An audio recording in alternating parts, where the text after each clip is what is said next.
Season 4 is finally here, and I liked it overall.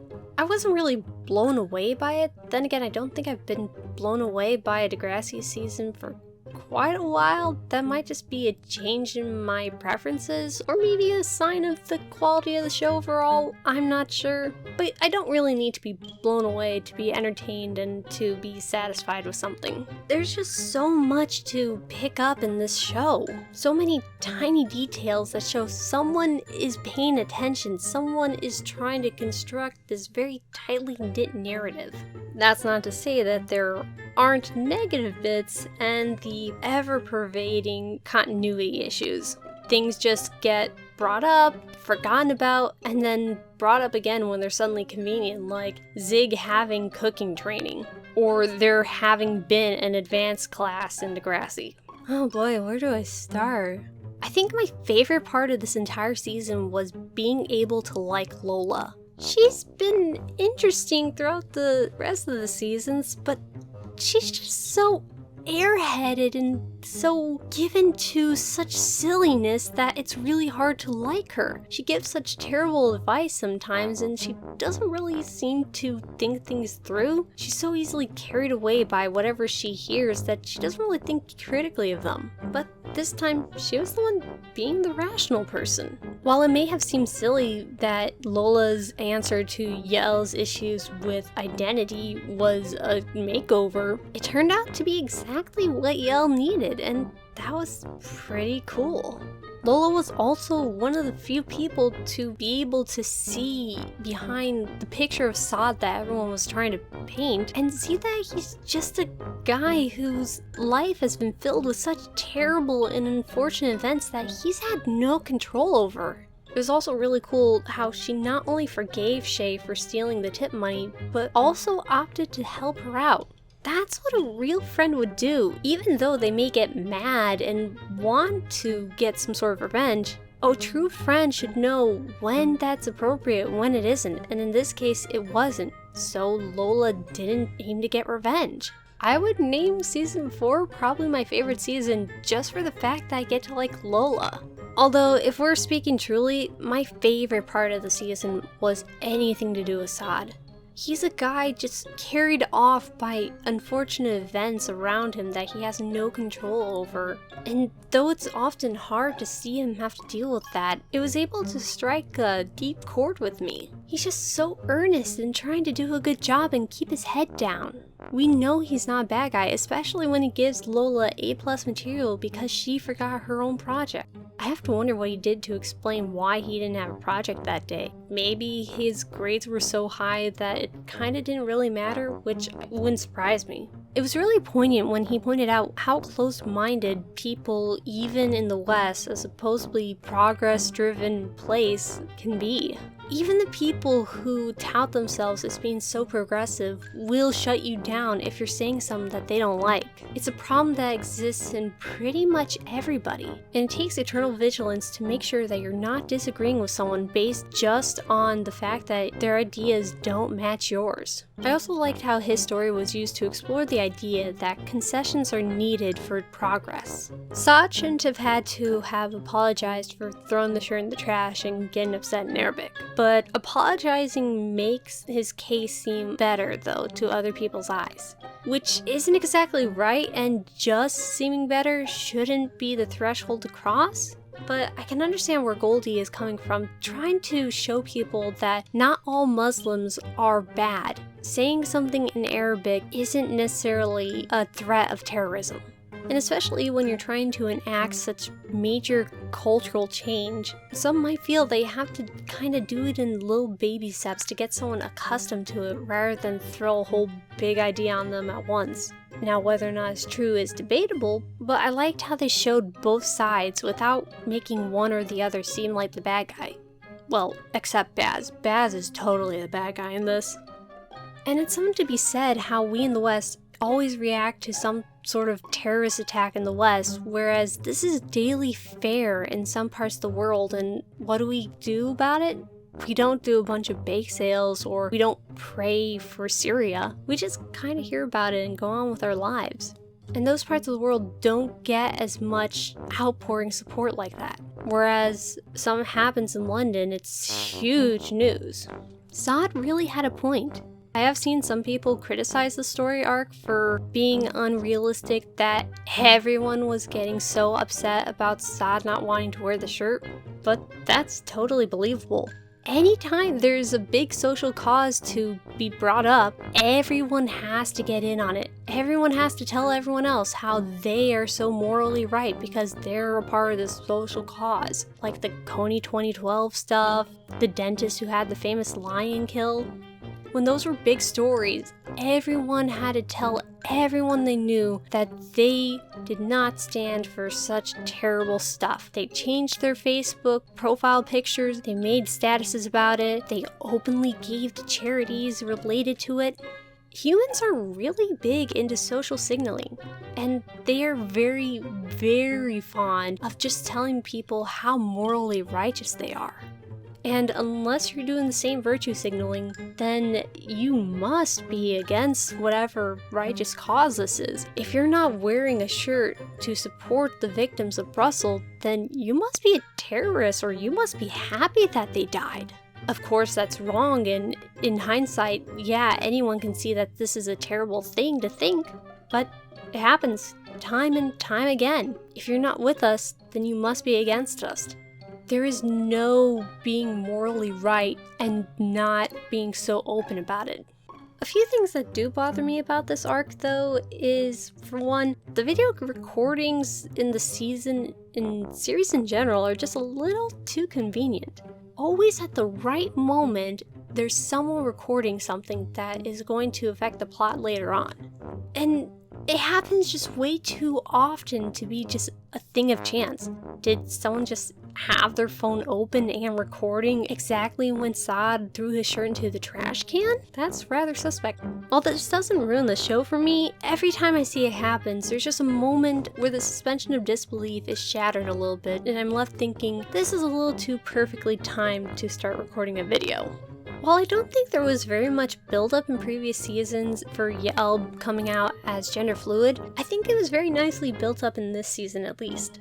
We can see Yael not just questioning social norms because they're social norms, why are they there, but also trying to figure out, what is he, she? What is Yael? Who is Yael? They don't fit in as a girl exactly, but they're also not a boy. It was very satisfying to see Lola put a pin into what Yael was feeling, giving it a name. It can be such a relief for someone who feels abnormal to learn that they are kind of normal, at least insofar as they're not the only one to have ever felt this way. There are other people dealing with this exact same problem, and it has a name. And that it doesn't have to be a problem. You can feel the weight being lifted off Yael's shoulders, finally realizing that they're in between. They're not a boy or a girl, and that's okay. I was quite sad to see how Hunter dealt with pretty much everything dealing with Yael in this. He seemed to put a lot of weight onto how he felt about them, and easily got caught up in, well, if you're not a girl or a boy, what does that make me? Am I gay? Am I straight? And really, that kind of doesn't matter. Really, all that matters in my mind is that he likes Yael. Whatever Yael is, he likes them. However, I wish there was more of a conversation between Hunter and Yael about body hair. While in the end it is Yael's decision as to how they proceed with personal hygiene, Hunter's opinion does matter too. Your significant other should be able to talk about how they feel regarding your appearance without being seen as someone who's trying to micromanage your looks. How Hunter feels about body hair does matter, and he should be able to bring that up safely without fear of negative consequences. Again, in the end, it's still Yael's decision as to shave or no shave or whatever the like. I've also seen Maya's after-suicide arc criticized for being glorified, which I really don't get where that comes from. Her suicide attempt wasn't glorified at all. They spent a lot of time on it because there's a very important story to tell. Where do you go after trying to kill yourself? How do you learn to live again? Surviving a suicide attempt doesn't take away the things that made you want to kill yourself in the first place. So how do you find yourself again? How do you create goals to keep you living? How do people respond to a suicide attempt when there's no funeral to go to afterwards? How do you start to put pressure on yourself again, but know when it's time to peel back before it becomes dangerous? We've had quite a few deaths on the show, but never an almost death like this. And how someone deals with a near death is just as important as how someone deals with death itself. There are so many different nuances to the story that you can't summarize in one episode. And I think it was very well handled, and it left Maya's story at a satisfying conclusion. She doesn't know where exactly she's going, but she has the confidence and the ability to keep going anyway. Esme's whole story was also quite refreshing as well. It was interesting to see someone with such intense anxiety as to threaten suicide and deeply manipulate someone into staying with them. Try to keep that person with them, even to the extent of adding a third person into the relationship. While she made me mad throughout much of the season, especially how she ratted on Saad for letting Maya onto the roof, it was very interesting to see her story develop and to witness her final breakdown. I've seen people wonder whether or not she's graduated, if she'll be coming back next season, and I think she will be. For one, she wasn't on the graduation list, and she apparently hasn't been attending classes for quite a while now. And given what we now know about her, I wouldn't be surprised that she lied about getting into Harvard or the other Ivy League school that I can't recall at the moment. I'm pretty confident that they're going to keep her around, and I for one am curious as to where her story goes from here. How is she going to cope with, I think she has borderline personality disorder, it seems to line up with the behavior she's been displaying. How is she going to cope with that, and will she be able to build a semblance of a normal life? I have to say I am a little bit bothered with the off-screen characterization. Remember how in season 1 Shay's parents didn't want her to date at all? And then suddenly here we are in season 4, she's dating Tiny, and her parents know about him and they're okay with her going on a camping trip with him without any adult supervision? And not only that, share the same tent? When did this happen? I didn't even think about last season for some reason because I guess I forgot that the whole anti-dating thing happened, but I just suddenly realized that this was never explained away at all. They just kind of forgot that Shay isn't supposed to be dating. I mean, realistically, there can be off-screen character development, and a show like this shouldn't have to baby us and explain every little nuance, but it would have been nice to see at least a throwaway line like, yeah, we think you're grown up enough. Here, date this very nice boy that you have brought home. There's just nothing to bridge that at all. It goes back to the issue with continuity that Degrassi seems to continually have. I kind of liked how this season had a sort of overall theme of who are you online? Frankie's having trouble trying to at least appear happy when she's not feeling it. Esme's always seeming happy no matter what, very well hiding what she's actually feeling inside. Saad is a super nice guy who wouldn't want to hurt people, but has some questionable search entries that makes him possibly seem unsavory. It's a really big topic, especially today when so much of our lives are lived online. And it's one that hits home for me personally, always trying to figure out what the line to cross is between who I really am and the public persona that I want to put out, to the point of being afraid to say things that are on my mind. It basically goes on to the question of who do you want people to see? Do you want people to see the you that's sad and just kind of wants to shut themselves away from the rest of the world? Or do you want everyone to only see the you who's out laughing in the sun? It's an especially relevant choice that I'm glad Degrassi is exploring at least a little bit. Oh, and before I forget, while I am very, very sad about Miles and Tristan breaking up, I think they did it in the best way possible. A very amiable and mostly dramaless breakup, and very sweet too. They got to have their sort of prom dance, and they might be somewhat friends going forward, although clearly going on different paths, which is okay. As I said, I wasn't blown away by Season 3, but I did enjoy it. I am anxious to see what they come up with in Season 5. I'm pretty sure they're going to be introducing more characters, that's kind of inevitable. And of course we're going to be seeing some returning characters.